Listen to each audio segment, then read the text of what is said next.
Hey, thank you for joining us today.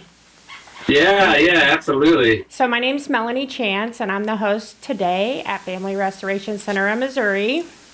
And Awesome. yeah, you're a very busy man. It's been crazy over the past, especially months, and this spring is going to be kind of nuts. So looking forward to a little bit of reprieve coming up late spring. So Okay, so tell me a little bit about what's going on. Did you kick off a tour? Was it yesterday? yeah, yeah. So yesterday was the first date of the Strong Family, Strong Communities tour with Kirk Cameron, Very and cool. so today is our second day. Today we're in Jonesboro, Georgia. And Okay. so we've got about 16, I think, well, 17 events that we'll be doing over the course of the next 3 or 4 weeks. So it's been a lot of fun to be out here already. It's a lot of energy, a lot of people who are, excited about just taking the front lines to fight for family and faith and just, grow the kingdom. So Yeah. it's got a good energy out here already. I love it. Spirit's with us. Yes, and I have to ask because I just got done reading your book, and it was Oh, thank you. amazing. It was really cool, and actually, I Thank finished you. this morning. So, Oh, wow. Thanks. yeah, and I have to ask, being a little bit older, I'm going to assume that the tour is a little bit different. You're not in a van. No, no, no. Yeah, Okay. no. We're in a bus that sleeps 12 people and it's got a nice lounge and Yes. it's even got a shower in it, which I probably won't even use, but Yeah. Is Sarah with you? the not on this tour. This is actually all guys, and it's only 3 days a week, so we're home the other 3.5, 4 days, Okay. except for next Sunday, or not next Sunday, but the 23rd. So Where are you going to be on the 23rd? yeah, it's all right. What's that? I said, where are you going to be on the Oh, 23rd? I'm gonna be with you guys and That's stuff. right. Yeah. Yeah. So that's the one Sunday that I'll stay out, and I'll stay over and drive from Kansas City. But beyond that, it's really only 3 days a week, so it's pretty nice. It's just out here with Kirk, a couple of his guys. The Brave Books crew is out; they're Yes. part of the tour, and so it's great, man. We're having a good time out here. Very cool. Well, I have grown to just love Sarah. I feel like I know her. So, Sarah is pretty cool. And I just know your entire family now. Yep, So, yep. yes. So, Matt, something else great happened today. Can you tell us a little about that? Yeah, I just actually put out a brand new single Yes. called No Matter the Cost. The subtitle is just Yes. Yes. That's been my prayer, honestly, ever since 2016 when I stepped away from Sanctus Real. My prayer was just, okay, yes, Lord, like whatever you have for me, I'll go. I'll do it, big or small. And it's been an exciting adventure for me to be able to just kind of live that way Yeah. over the past few years. God's provided, and sometimes I find myself in the most random places, and I'm like, man, how did I ever get here? Yeah. um, and I mean, sometimes they're unsuspecting places. Sometimes they're amazing places. And just the opportunity really, I think for me has been, with the band all those years, it was like I did one thing, we kind of did it day in and day out, and this has been just a variety of callings over the course of the years to do various creative projects, find myself in places where I'm doing everything from cleaning to serve, or singing to serve, whatever it might be. And the power of just that simple answer, just yes, and no matter the cost. Well, what is the cost? It's like we have to lay down our own agenda, we have to lay down our own pride. And then sometimes, and I'm grateful that we have had the privilege of living in a country that we've suffered little persecution comparatively to what happens internationally and in You're history exactly right. for Yes. our faith. But at some point, it may mean that we do, suffer for our faith, for following Christ. But in the meantime, we just keep saying yes. Yes. So I've actually been jamming out to that song all morning, and I love Oh, it. thank So you. I think it's going to be a very big hit for you. So, Thank you so much. yes. So moving on, in your book, Lead Me, you're incredibly open about your struggles. So yeah, so in terms of just transparency, with mental health and anxiety, and something that I've struggled with for a long time in terms of just, you know, since I was a child, and as you know, I write about it throughout the You course do. of kind of my whole life. It just following me, and that's been something that God has developed so much compassion in me to towards other people who deal with that. To be also really vulnerable with you. Just in November, I actually made a decision to stop taking anxiety medication, and that was a big, it was a few weeks of just telling Sarah, like, okay, hey, just have a little grace on me over these Yeah. next couple of weeks, because, it's like, I don't know how this medication has affected me over the course of 8 to 10 years. And, it's going to be a little bit of an adjustment. And by the grace of God, I was able to slowly wean off it. And I feel really great right now. And, Good. and so, Good. yeah. And so, like, that's not me saying, like, everybody should do that by any Okay. means. Good. I know that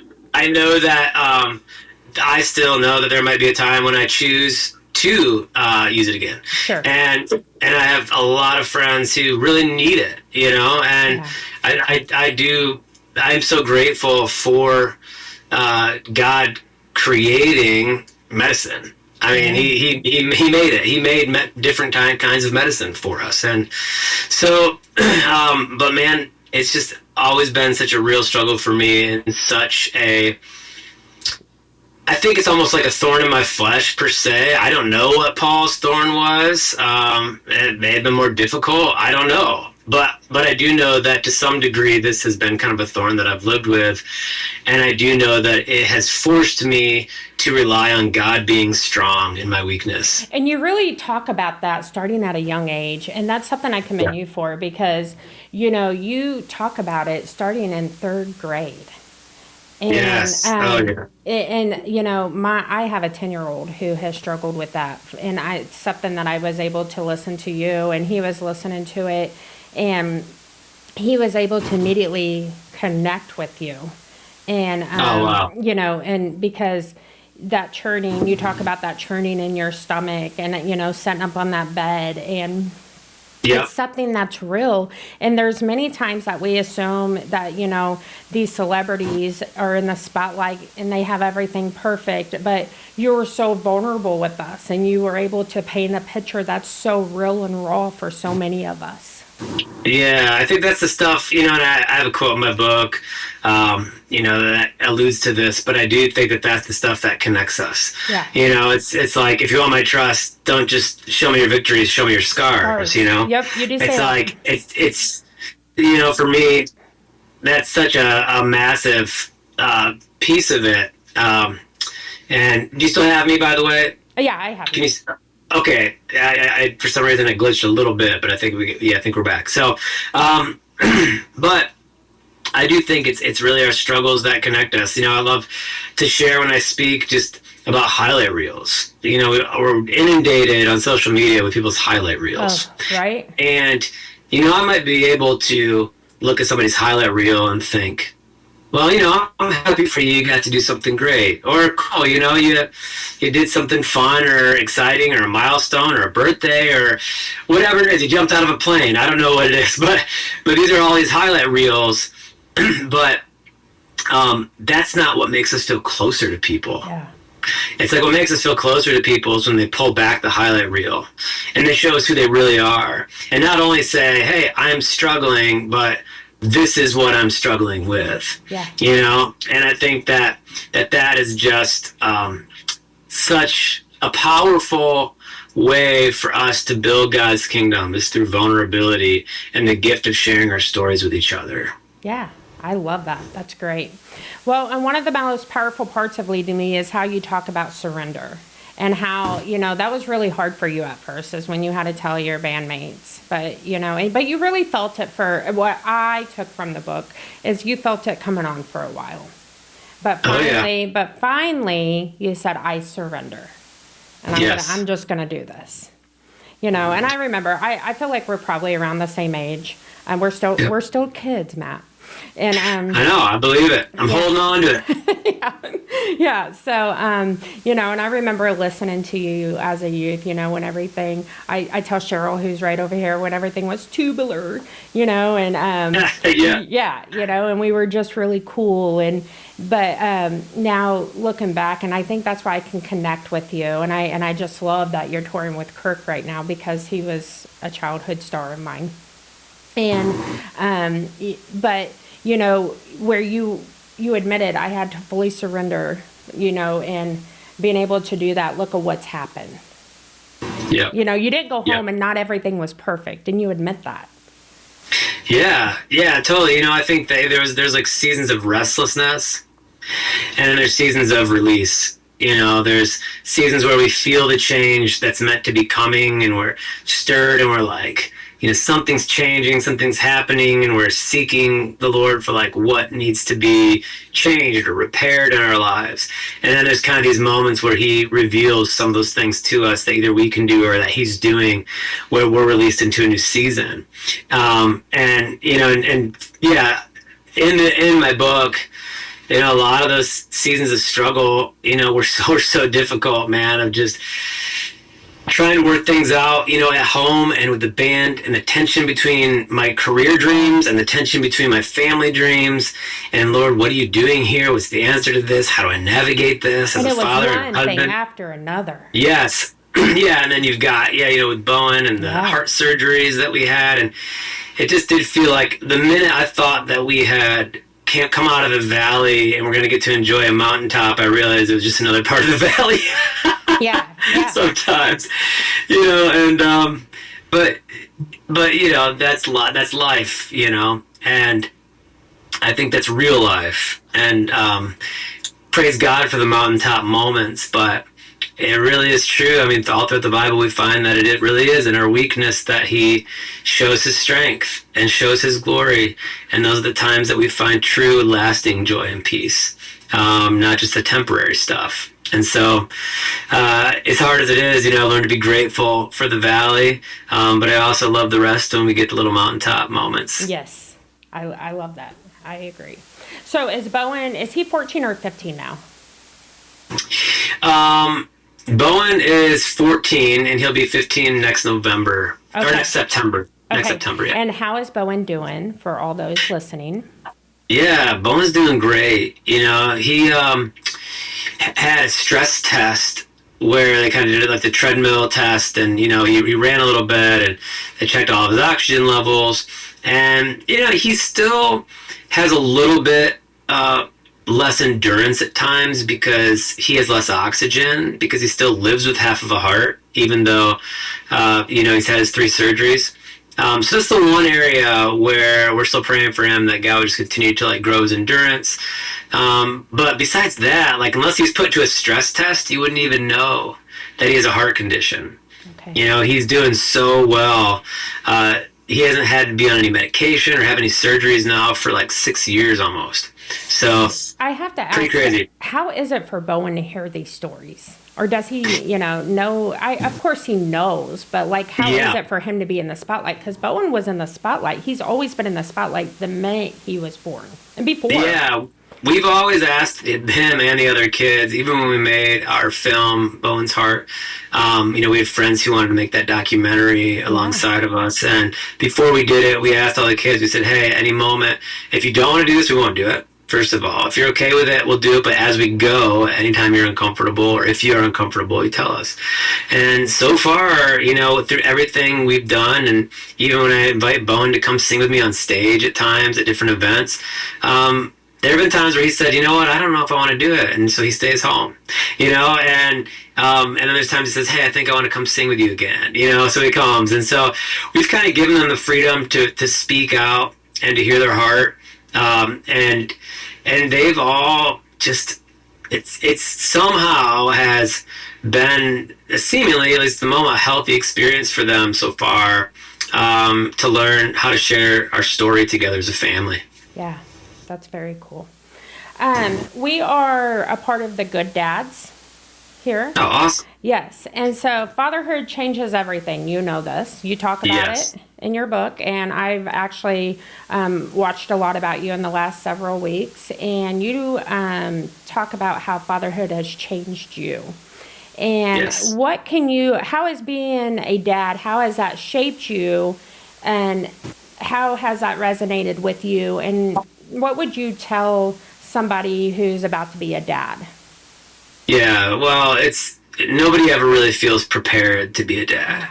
And so I think that one of the most powerful things that we can do or say is like, hey, I don't have it all together, but I'm willing to grow and I'm willing to learn. And, because I think there can be kind of the fight or flight response to fatherhood, Yes. kind of some people kind of flight emotionally, kind of run away emotionally. Some people run away literally, and other people feel like, okay, man, I've got to rise up and I've got to fight. And I think part of the fight is recognizing the tendency towards flight and recognizing that it's okay that I feel like I just want to bury myself and go, I don't know what to do sometimes. Or I feel like I want to run away from this problem that needs to be figured out, or whatever it is.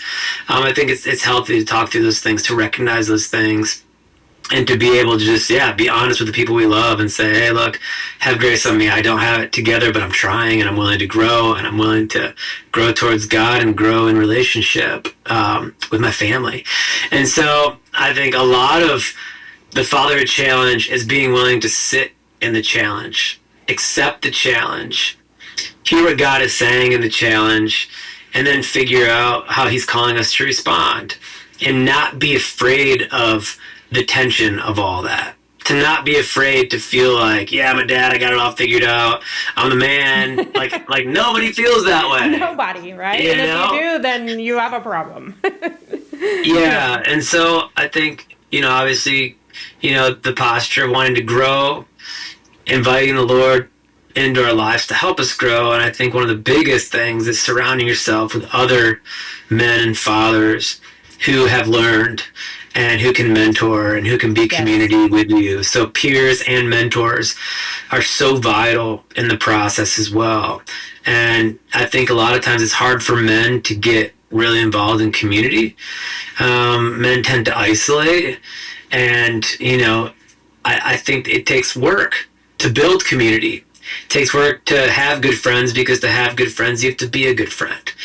And so I think, one of my things that I've encouraged other men as one of the main things I like to build them up in is not only drawing them into community. So like I have some friends, we've built some community groups for other men in Nashville, but to also encourage others to go out and sow seeds of mentorship and friendship and be good friends and create good friends and create community, and know that it's not an easy thing to do and it takes work, but it's so worth it in the end, because those are the guys that through their most hardest moments will be the ones to step in and either say, hey, you're an idiot, you're screwing this thing up, we're going to help you get this right, or just to hold you up when you're weak, and encourage you in your victories and celebrate them with you. Are.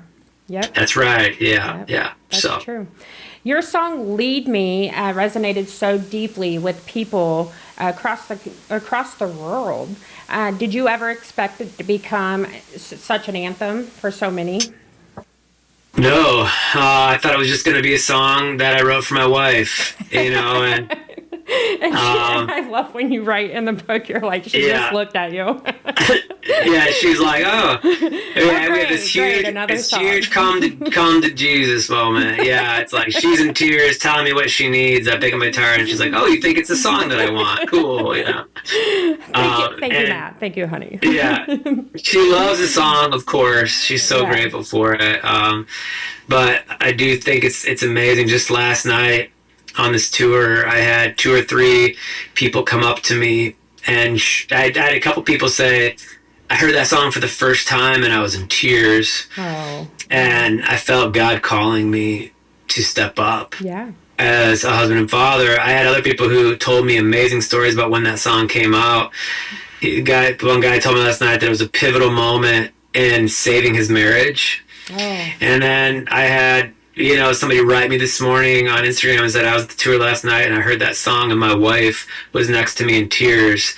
and it made me realize that I need to evaluate, what I'm doing to support her as a husband. And so I was just like, man, it's so crazy that after 14, 15 years of this song being out, that God is still using it in the same ways that he was when it first hit the airwaves. Well, and that's the thing that I wanted to tell you. It is being played constantly, like even in the Ozarks. It is on the radio and it is still being played all the time. So, it still resonates very deeply with people. That's so cool. So you are the worship leader right now for Kirk. Am I correct in saying that? Yeah. Yep. So I come out and I do a couple worship songs, then I play my new single and Lead Me, and then I come back at the end of the night and end us out in another worship song. So very neat. And so how big are these venues? And I'm asking because when I was trying to get a ticket or two for the Kansas City location, I can't even find one. I can't find one. Oh, really? Yeah. Yeah, there are some that are sold out, and most of them are kind of like mid-sized churches, so we're looking at rooms from like 800 to 1,500 people. So some of these are selling out because, they're not huge venues, and there's a lot of people in some of these cities that want to come. Some of them are like the 400 or 500 in smaller towns that we're going to.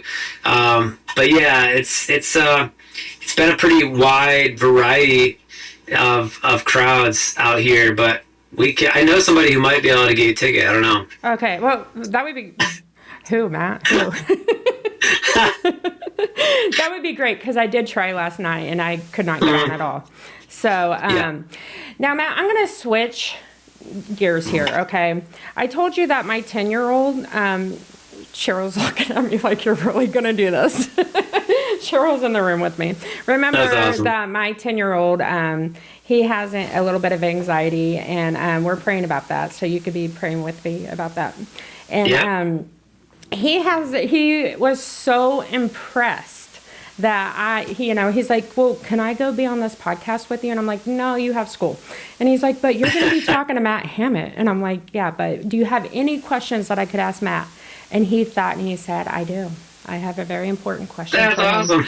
So this might be the most important question, Matt, that you are... I'm sensing how important it is. Yes. Matt, if you could spend a month in space or a month down at the bottom of the ocean, what would you choose? I would actually choose the ocean. Oh, and why is that? Oh, and I'm supposed to tell you, his name is Salem Chance. Salem? Salem. Mm-hmm. Oh, Salem Chance. That's a very cool name. I like that. That is awesome. Salem, appreciate this question. I do think it's a very important one. Every person should have to answer this question at some point in life. I'm glad this is my moment. Yes. I would say, the ocean, because I love to scuba dive. Okay. And I love the ocean. And I know there might be some scary stuff down there. I know there is some scary stuff down there, but I'm ready to face it. And I would love to just be able, if I could do that without, I think I'd probably get pneumonia and die if I spent that long down there, actually. But if there's some, well, not if I was in some vehicle, I guess, because if I was in space, I'd have to be in a vehicle, as far as I know, too, or some sort of rocket, because I don't think we know how to live on Mars yet, right? But yeah, I love the ocean. So sorry, that was a long answer to a very simple question. He is going to be so impressed that you answered this question because he thought long and hard about it, Matt. So that's awesome. Are you a sports guy? You know what? I have a lot of friends that are into sports. I'll watch sports with them. I do like Detroit Tiger baseball because I grew up on it with my dad. We were from Toledo and we used to drive up there. But beyond that, I don't watch sports on a regular basis, but I do enjoy them. Okay, so like Super Bowl weekend's coming up. You don't have.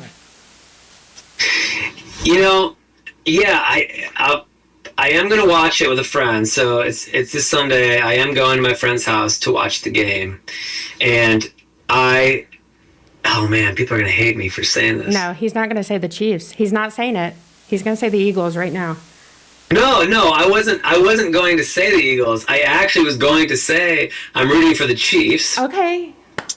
But I'm so disconnected from sports that as it was about to come out of my mouth, I had the thought, wait, the Chiefs are in the Super Bowl, right? Yes. Yes. That's the hesitation that you know heard what? You just from me. it's almost like an American anthem. You have to watch the Super Bowl. Yeah. Yeah, and you have to make some Totally. good food. Yeah. Yeah, but so- I will be rooting for the Chiefs, by the way. Okay, it's a three-peat, right? I do like Mahomes, man. He seems like such a cool guy. Yeah. Yeah. Love it. If you were not a musician, what would you be? Like, have you ever thought about that? You know, gosh, I love. We've got a little barn about 40 minutes out of Nashville. It's just on a little piece of land that we got a couple of years ago. Just randomly kind of came up, and we had a house in Ohio that we kept for a while where we used to live, and we sold it. And so we were like, what can we do? So we bought this little property, and I love going out there and I love going out there and like just being out in the country, chopping wood and just doing stuff on the land. So I gotta say, I would love doing that if I was a musician, like maybe run like an Airbnb and just carving trails. And we've got a little side-by-side out there. I love to ride around the woods. Maybe I'd do that, just like live the simple life, you know? Yeah, absolutely. All right. I have a few more questions for you, and then I know you're pretty busy, so we'll wrap this up. Well, that one might be hard for you. You have 4 kids at home. You know, who's the funniest one in your family? Do you even want to answer that? Oh, I can answer that. We would all say that my youngest son, Lewis. He's 12. Yeah. He is definitely the wild card and makes us laugh. Definitely a lot. So I think we would all agree that in terms of funny guy, it's Lewis. Okay, very cool. Who's Lewis like, you or Sarah? Oh man, Lewis is actually a lot more like Sarah. Sarah, yeah. I would say, yeah. Yeah, very cool. Okay, so we focused on dads, we focused on marriage, we focused on your book and music.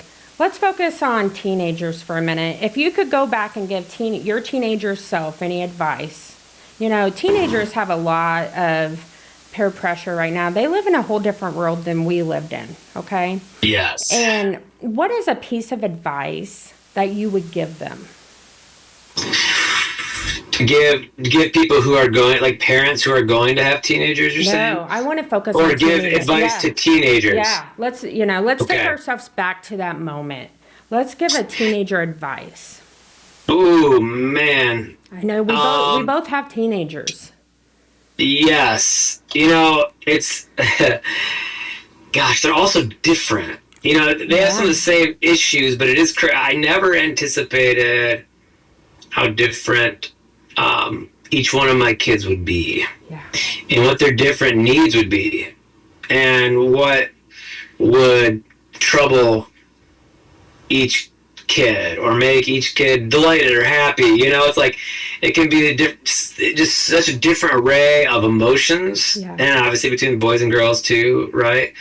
But gosh, it's hard because I would say that the advice that comes to my mind has to do with anxiety, which I struggle with, probably why it comes to my mind. But I also see my kids deal with anxiety in terms of how to interact in different situations and with school and teachers or mentors or pastors, or, you know, like they're stressed about schoolwork, or am I doing a good enough job, or now my girls are getting jobs and you know, doing coworkers and bosses and it's really I hate it when I see my kids, when I feel like they're stressing out about so many little things that feel like sometimes the world is ending.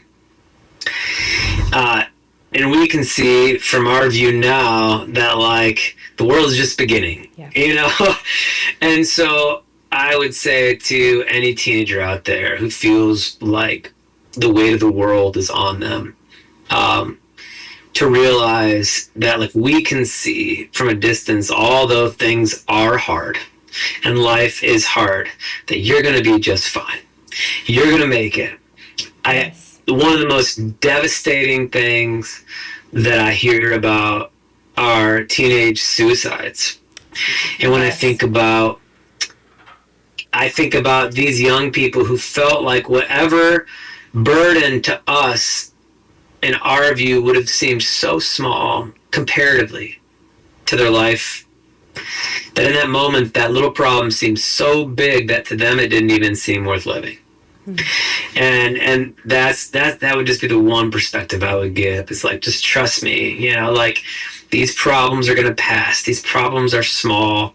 And I know that some people do run into really big problems and hard things. I'm not trying to discount that. Sure. But a general piece of advice: the things that often feel really big aren't quite so big, in the eyes of people who've been through it, or in the eyes of God.